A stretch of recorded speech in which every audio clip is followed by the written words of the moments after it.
اعوذ باللہ من الشیطان الرجیم بسم اللہ الرحمن الرحیم۔ نہج البلاغہ، وصیت نمبر 23۔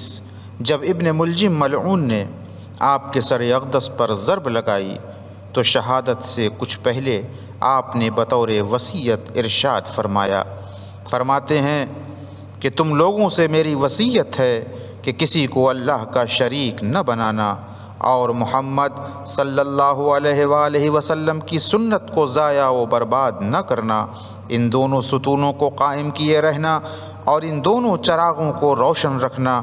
بس پھر برائیوں نے تمہارا پیچھا چھوڑ دیا، میں کل تمہارا ساتھی تھا اور آج تمہارے لیے سراپے عبرت ہوں، اور کل کو تمہارا ساتھ چھوڑ دوں گا۔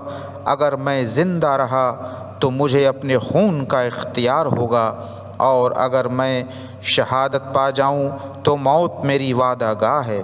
اگر معاف کر دوں تو یہ میرے لیے رضائے الہی کا باعث ہے اور وہ تمہارے لیے بھی نیکی ہوگی۔ کیا تم نہیں چاہتے کہ اللہ تمہیں بخش دے؟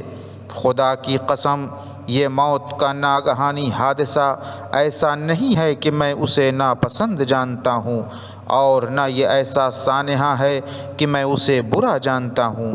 میری مثال بس اس شخص کی سی ہے جو رات بھر پانی کی تلاش میں چلے اور صبح ہوتے چشمے پر پہنچ جائے، اور اس ڈھونڈنے والے کے مانند ہوں جو مقصد کو پالے، اور جو اللہ کے یہاں ہے وہی نیکوکاروں کے لیے بہتر ہے۔